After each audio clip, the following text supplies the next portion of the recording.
الحمد لله نحمده ونستعينه ونستغفره ونعوذ بالله من شرور أنفسنا ومن سيئات أعمالنا من يهده الله فلا مضل له ومن يضلل فلا هادي له وأشهد أن لا إله إلا الله وحده لا شريك له وأشهد أن محمدا عبده ورسوله أما بعد فإن خير الحديث كتاب الله وخير الهدي هدي محمد صلى الله عليه وسلم وشر الأمور محدثاتها وكل محدثة بدعة وكل بدعة ضلالة وكل ضلالة في النار. فأعوذ بالله من الشيطان الرجيم. بسم الله الرحمن الرحيم. قاف والقرآن المجيد بل عجبوا أن جاءهم منذر منهم فقال الكافرون هذا شيء عجيب أئذا متنا وكنا ترابا ذلك رجع بعيد قد علمنا ما تنقص الأرض منهم وعندنا كتاب حفيظ بل كذبوا بالحق لما جاءهم فهم في أمر مريج أفلم ينظروا إلى السماء فوقهم كيف بنيناها وزيناها وما لها من فروج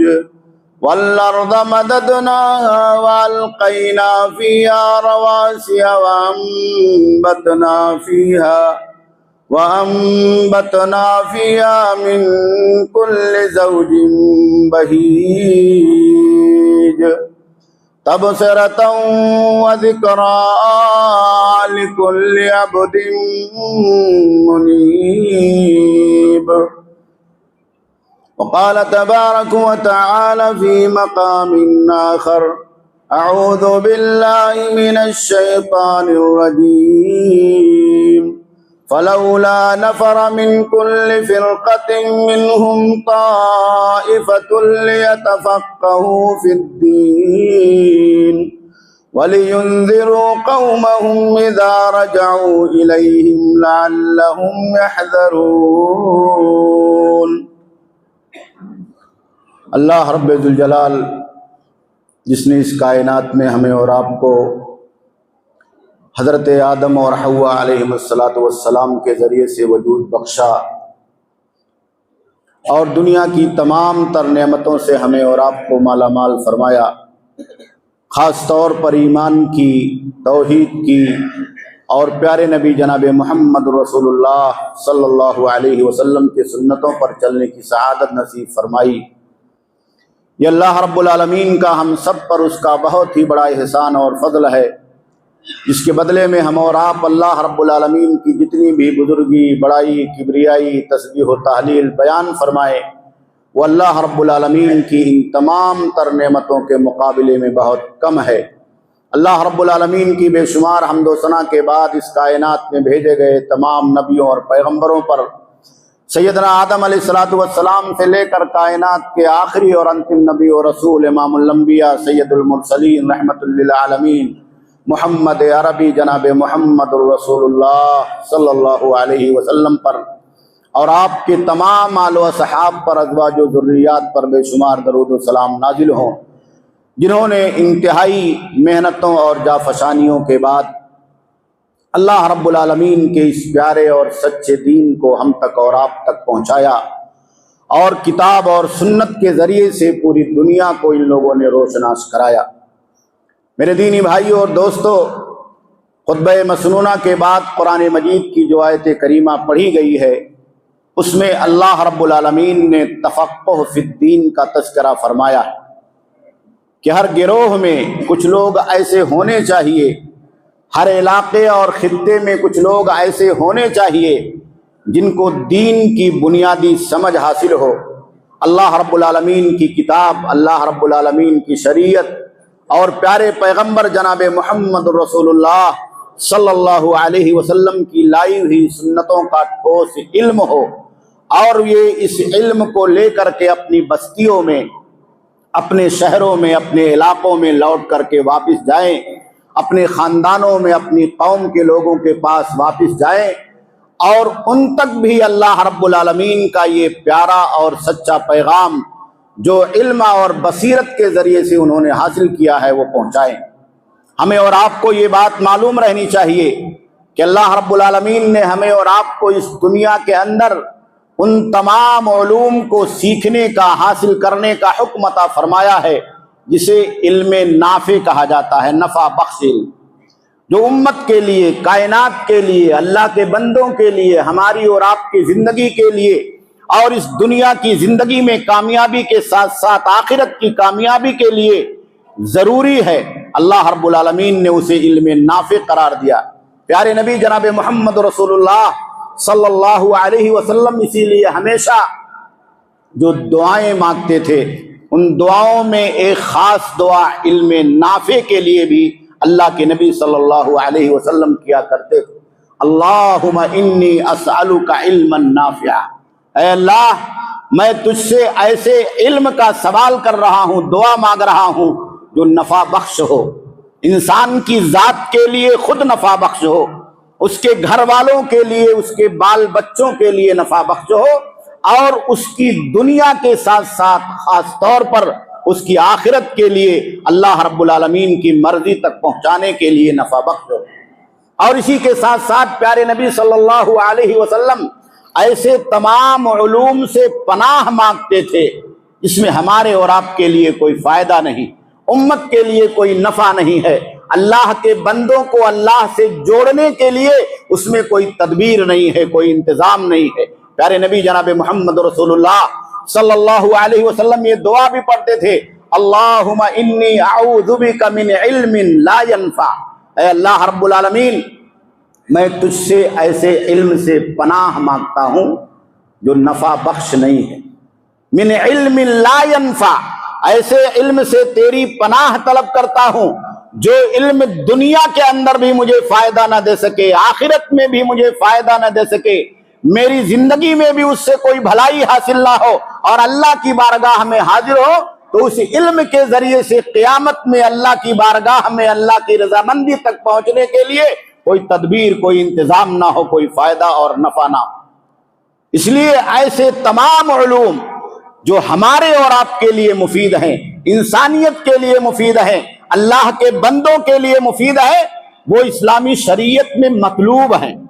چاہے اس کا تعلق علم دنیا سے ہو، چاہے اس کا تعلق علم دین سے ہو۔ لیکن علم دنیا اور علم دین میں بہت بنیادی فرق ہے۔ علم دنیا یہ ہمارے اور آپ کے لیے مطلوب ہے، لیکن اس پر ہمارے اور آپ کے لیے کوئی اجر اور ثواب نہیں ہے، اور علم دین یہ مطلوب بھی ہے، اور اللہ رب العالمین نے اس پر ثواب کی بشارت سنائی ہے، جنت میں جانے کی خوشخبری دی ہے۔ اللہ کے نبی صلی اللہ علیہ وسلم نے علم دین سیکھنے والوں کے لیے اس دنیا کے اندر فرشتوں کے پروں کے بچھانے کی بشارت دی ہے۔ مچھلیاں، چیونٹیاں، دنیا کی تمام تر مخلوقات ان لوگوں کے لیے دعائیں مانگتی ہیں۔ اس لیے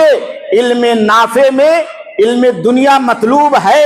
اور علم دین مطلوب ہے، لیکن علم دین اللہ رب العالمین کی نگاہ میں اور پیارے نبی جناب محمد رسول اللہ صلی اللہ علیہ وسلم کی نگاہ میں ہمیں اور آپ کو دنیا کے ساتھ آخرت کی کامیابی تک پہنچانے والا۔ اسی لیے آپ جب قرآن پڑھیں گے، حدیث پڑھیں گے، اس کا علم حاصل کریں گے تو 4 طرح کے علوم کا اللہ رب العالمین نے اور پیارے نبی جناب محمد رسول اللہ صلی اللہ علیہ وسلم نے خصوصیت کے ساتھ تذکرہ فرمایا ہے، اور اس کو سیکھنے کا، اس کی بنیادوں کو سیکھنے کا، اس میں درک حاصل کرنے کا اور اپنی زندگی کو اس میں لگانے کا حکم عطا فرمایا ہے۔ سب سے پہلا علم جس کا تذکرہ اللہ رب العالمین نے قرآن مجید میں ذکر کیا ہے وہ علم ایمان، علم عقیدہ ہے، علم آخرت۔ آخرت کے بارے میں ہماری اور آپ کی جانکاری ہونی چاہیے، آخرت سے ہمارا اور آپ کا تعلق ہونا چاہیے، آخرت میں کیا ہونے والا ہے، کیسے ہونے والا ہے، کیسے ہم کامیاب ہونے والے ہیں، ہمارے اور آپ کے پاس اس کا علم سب سے پہلے ہونا چاہیے، اور یہی علم ایمان میں سکھایا جاتا ہے۔ علم عقیدہ میں یہی ساری باتیں ہمیں اور آپ کو بتائی جاتی۔ اللہ رب العالمین نے قرآن مجید کے اندر بیان فرمایا فَاعْلَمْ أَنَّهُ لَا إِلَهَ إِلَّا اللَّهُ، یہ جان لو، یہ علم حاصل کر لو، اور اس بات کے سلسلے میں اپنے آپ کی جانکاری مضبوط کر لو کہ اللہ کے سوا اس کائنات میں کوئی عبادت کے لائق، کوئی پرستش اور بندگی کے لائق نہیں ہے۔ یہ وہ بنیادی علم ہے جس کو علم توحید کہا جاتا ہے، علم ایمان کہا جاتا ہے، علم آخرت کہا جاتا ہے، علم عقیدہ کہا جاتا ہے۔ اگر ہم نے اور آپ نے یہ نہیں سیکھا، اپنے بچوں کو نہیں سکھایا، اپنی نئی جنریشن کو نہیں سکھایا، اپنی اولادوں کو، اپنے گھر والوں کو اور کنبے کو نہیں سکھایا، تو دنیا کی زندگی سے، دنیا کے علوم سے کوئی فائدہ ملنے والا نہیں ہے۔ اور لاکھ آپ دنیا کی زندگی میں اپنے علم کے ذریعے سے، ڈگریوں کے ذریعے سے اونچے اونچے منصب پر پہنچ جائے، لیکن اس کا اللہ رب العالمین کے ہاں کوئی اعتبار ہونے والا نہیں۔ اس لیے علم عقیدہ ہمارے اور آپ کے لیے بہت اہم، علم ایمان کا سیکھنا بہت ہی اہم ہے۔ آپ مسجدوں میں سیکھیں، حلقات میں سیکھیں، علماء سے سیکھیں، مدرسوں میں سیکھیں، جمعہ کے خطبات سے سیکھیں، ایسے علماء سے سیکھیں جو کتاب اور سنت کا علم اللہ کے نبی جناب محمد رسول اللہ صلی اللہ علیہ وسلم کے صحابہ اور تابعین کے منہج پر اس دنیا کے اندر سیکھنے والے، پڑھنے والے، پڑھانے والے اور اس کو امت تک پہنچانے والے۔ اور دوسرا علم جس کا تذکرہ اللہ رب العالمین نے قرآن مجید میں اور اللہ کے نبی صلی اللہ علیہ وسلم نے کیا وہ علم قرآن، قرآن کو سیکھنا، قرآن پڑھنا ہر مسلمان کو آنا چاہیے۔ ہمارے بچے آج 4 سال 5 سال کے موبائل پر اس طریقے سے اپنی انگلیاں چلا رہے ہیں، ٹچ اسکرین پر اس طریقے سے ماہر ہوتے ہیں کہ اللہ کی پناہ ہے۔ آپ دیکھیں گے 5 سال 8 سال کا بچہ اپنے بوڑھے باپ کو ویڈیوز دکھا رہا ہے، میسج دکھا رہا ہے، ٹکٹیں نکال رہا ہے، یہاں سے وہاں تک دنیا کو کنیکٹ کر کے اپنے بوڑھے باپ کو دے رہا ہے، لیکن اس بچے کے پاس قرآن کا علم نہیں ہے، اسے لا الہ الا اللہ معلوم نہیں ہے، اسے نماز کی دعائیں نہیں معلوم ہے، وہ قرآن میں سورہ فاتحہ کو پڑھنا تک نہیں جانتا ہے، جو بغیر کسی استاذ کے، بغیر کسی تعلیم کے آج کی ماڈرن دنیا کے اندر ساری چیزیں خود سے سیکھ لیتا۔ میرے بھائیو، یہ ہماری اور آپ کی بہت بڑی غفلت۔ اللہ کے نبی صلی اللہ علیہ وسلم نے بیان فرمایا خیرکم من تعلم القرآن وعلمہ، صحیح بخاری کی روایت، خیرکم کہا امت میں سب سے بہترین آدمی وہ ہے۔ یہ خیریت اللہ کی نگاہ میں ہے، دنیا کے لوگ اسے بہتر سمجھے یا نہ سمجھے، اللہ نے اسے بہتر سمجھا ہے اور اللہ کے نبی نے اسے بہتر سمجھا ہے، اسے بہتر قرار دیا ہے، جو قرآن سیکھتا ہے اور قرآن سکھلاتا ہے۔ قرآن کے سیکھنے میں قاعدہ بغدادی بھی داخل ہے، قرآن کے الفابیٹ بھی داخل ہے، حروف تہجی بھی داخل ہے، مخارج کے ساتھ قرآن کی تلاوت بھی داخل ہے، اور قرآن کو پڑھنا، اس کی صورتوں کو یاد کرنا بھی داخل ہے، یہاں تک کہ اس کا ترجمہ، ٹرانسلیشن اور تفسیر بھی اس کے اندر داخل ہے۔ آپ پڑھیں جتنی آپ کے پاس فرصت ہو، سیکھیں جتنا آپ سیکھ سکیں، کم سے کم بحیثیت ایک ٹائٹل کے کہ ہم مسلمان ہیں، محمد رسول اللہ کے امتی ہے، ہمارے پاس ایک آسمانی کتاب ہے جو صرف ہمارے لیے نہیں، دنیا کے تمام لوگوں کے لیے دستور زندگی ہے، اور ہمیں بھی اسے پڑھنا نہ آئے۔ تو قرآن تو پڑھنا ہر مسلمان کو آنا چاہیے، ہر بچے کو آنا چاہیے، ہر جوان کو آنا چاہیے، ہر ماں کو آنا چاہیے، ہر بہو کو آنا چاہیے، ہر بیٹی کو آنا چاہیے، چھوٹے بڑے کو آنا چاہیے، تاجروں کو آنا چاہیے، بزنس مینز کو آنا چاہیے، غریبوں کو، امیروں کو، سب کو آنا چاہیے۔ یہ ہمارا ٹائٹل ہے۔ اللہ کے نبی صلی اللہ علیہ وسلم نے ایسے لوگوں کو اس دنیا کے اندر خیریت کی بشارت دی ہے اور اتنا بڑا رتبہ دیا ہے کہ وہ پوری امت میں سب سے بہترین لوگ. اور تیسرا علم حدیث، حدیث کا علم سیکھنا. حدیث کی کتابیں آپ دیکھیے، امام بخاری رحمہ اللہ کی صحیح بخاری، جس پر امت کا اجماع ہے کہ قرآن مجید کے بعد اس روئے زمین پر دنیا کی سب سے بہترین، سب سے مستند اور معتبر کتاب ہے. تو ہمارے گھروں میں قرآن کے ساتھ صحیح بخاری بھی ہونا چاہیے. ہمارے گھروں میں قرآن مجید کے ساتھ ساتھ صحیح بخاری بھی پڑھی جانی چاہیے. ہماری مسجدوں کے اندر اس کا درس ہونا چاہیے. ہمارے نوجوانوں کو معلوم ہونا چاہیے کہ امام بخاری رحمہ اللہ نے اس مستند اور معتبر کتاب میں ایمان سے لے کر کے کتاب التوحید تک، نماز، روزہ، حج، زکوٰۃ، فرائض، نکاح، طلاق، بیع اور شرع اور بزنس کرنے کے کون کون سی باتیں حدیثوں کے ذریعے سے ہم تک اور آپ تک پہنچائے. یہ ہمیں اور آپ کو آنا چاہیے. آپ دین سیکھ رہے ہیں، کہاں سے کوئی دین سیکھ رہا ہے؟ کوئی یوٹیوب سے دین سیکھ رہا ہے، کوئی سوشل میڈیا سے دین سیکھ رہا ہے، کوئی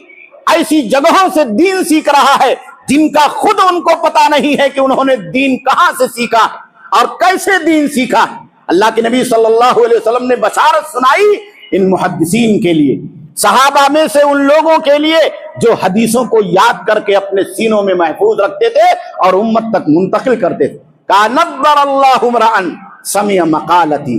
فوعاها وحفظها ورب مبلغ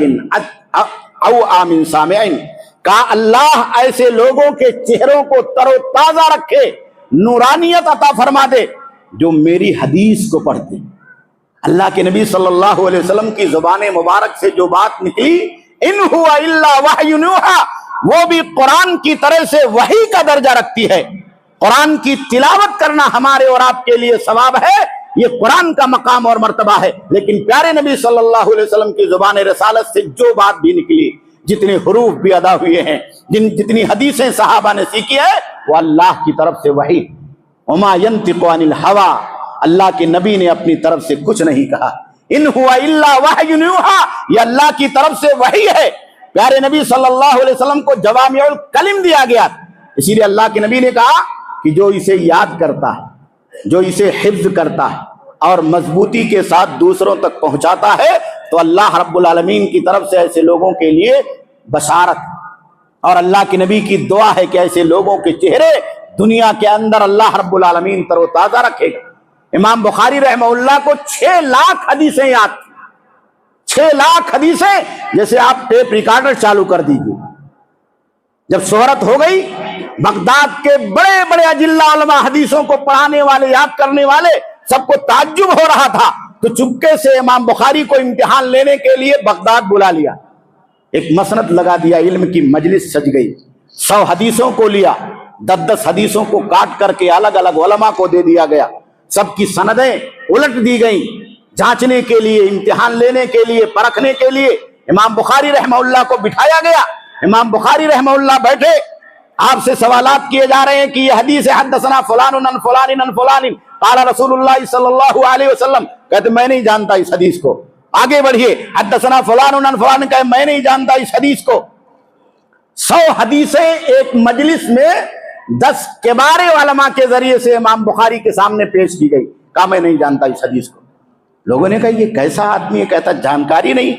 جب 100 لوگوں نے 100 حدیثیں، 10 لوگوں نے 100 حدیثیں باری باری پورے سند اور متن کے ساتھ سنا دیا، سننے کے بعد امام بخاری رحمہ اللہ کھڑے ہوئے. رتبہ ایسے نہیں ملا ہے میرے بھائیوں. خون جگر جلا کر کے امام بخاری نے حاصل کیا، اور اللہ کی طرف سے ان کے اوپر یہ بہت بڑی توفیق اور سعادت تھی. امام بخاری کھڑے ہوئے، ان لوگوں نے جو حدیثیں غلط سنائی تھی، الٹ کر کے سنائی تھی، اسی مجلس میں بیٹھ کر کے ان 100 حدیثوں کو بھی یاد کر لیا، اور کہا کہ ہمارے فلاں عالم نے جو حدیث سنائی ہے، پہلی نمبر کی حدیث ان کی یہ ہے، یہ حدیث غلط ہے. اس حدیث کی سند کو انہوں نے اس کے ساتھ جوڑا ہے، اس کے ساتھ یہ سند نہیں ہے. یہ حدیث فلاں، یہ سند فلاں حدیث کی ہے، فلاں حدیث کے ساتھ اس سند کو جوڑو. 100 حدیثوں کو سنایا اور 100 حدیثوں کی تصحیح بھی کی، اور صحیح جو حدیثیں تھی صحیح سند کے ساتھ اسی مجلس میں امام بخاری رحمہ اللہ نے بیان کیا. تو علماء نے بغداد کے کبار علماء نے اعلان کیا کہ امام بخاری رحمہ اللہ کو امیر المومنین فی الحدیث کا آج سے درجہ دیا جاتا ہے۔ امیر المومنین فی الحدیث کا یہ فن حدیث میں مسلمانوں کے امیر ہیں، مسلمانوں کے سب سے بڑے اغوا اور سردار ہیں، اور پھر انہوں نے جو کتاب لکھی 16 سال کی محنت شاقہ کے بعد علماء نے اس کو جانچا اور پرکھا۔ امام دارقطنی جیسے جہابذہ تھے، ابن معین جیسے نقاد اس زمانے کے اندر موجود تھے، علی ابن مدینی جیسے جراح موجود تھے۔ ان لوگوں نے اس کتاب کے ایک ایک سطر کو، ایک ایک حرف کو پرکھا، اور پرکھنے کے بعد اس بات کا اعلان کیا کہ قرآن مجید کے بعد اس امت کے لیے اگر کوئی مستند اور صحیح ترین کتاب ہو سکتی ہے تو امام بخاری رحمہ اللہ کی صحیح بخاری۔ صحیح بخاری پڑھو، صحیح بخاری کے پاروں کو پڑھو، اس کے ابواب کو پڑھو، اس میں کتاب الوحی سے لے کر کے کتاب العلم، کتاب الایمان، کتاب الوضو، کتاب الغسل، کتاب الصلاۃ، کتاب البیع، کتاب النکاح، کتاب الطلاق، ساری چیزیں، یہاں تک کہ امام بخاری رحمہ اللہ نے سارے محدثین سے ہٹ کر کے صحیح بخاری کے آخر میں ایک کتاب، کتاب التوحید کا بھی تذکرہ کیا، اور دوسری کتاب کتاب الاعتصام بالکتاب والسنہ، کتاب اور سنت کو، قرآن اور حدیث کو مضبوطی کے ساتھ تھامنے کا باب بھی ذکر کیا۔ اور چوتھا علم ہے علم فقہ، تفقہ فی الدین۔ قرآن مجید کی جو آیت کریمہ میں نے پڑھی اس کا مطلب یہ ہوتا ہے کہ حلال اور حرام کا علم حاصل کرنا۔ فقہ کا اصل مطلب یہ ہوتا ہے آپ کو معلوم ہونا چاہیے کون سی چیز ہمارے لیے حلال ہے۔ کوئی کام کرنے جا رہے ہیں، کوئی سودا کرنے جا رہے ہیں، کوئی چیز بیچنے جا رہے ہیں، کوئی چیز خریدنے جا رہے ہیں، کوئی چیز کھانے جا رہے ہیں، کوئی چیز پینے کے لیے جا رہے ہیں، دنیا میں استعمال کے لیے کوئی چیز ہے، کوئی طور اور طریقہ ہمارے سماج اور معاشرے میں رائج ہے، کوئی رسم و رواج رائج ہے، یہ ہمارے لیے حلال ہے یا حلال نہیں ہے، یہ جائز ہے یا جائز نہیں۔ حلال و حرام کی تمیز کو سیکھنے کا نام خاص طور پر علم فقہ ہے، جس میں آپ کو احکام شریعت بتائے جاتے ہیں، شریعت کا فلاں مسئلے کے اندر حکم کیا ہے۔ اللہ رب العالمین نے اس آیت کریمہ کے اندر بیان فرمایا کہ ہر قوم میں، ہر سماج میں ایک گروہ، ایک جماعت، ایک ٹولی ہونی چاہیے علماء کی جو حلال و حرام کے اندر ماہر۔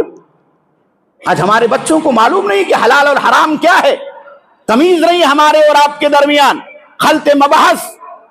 یا اسی طریقے سے مشتبہات کے اندر داخل ہو کر کے وہ اپنی زندگیوں کو تباہ کر رہے ہیں۔ اللہ کے نبی جناب محمد رسول اللہ صلی اللہ علیہ وسلم نے اسی لیے سیدنا عبداللہ ابن عباس رضی اللہ تعالیٰ عنہ کے لیے دعا کی تھی، اللہم علمہ الکتاب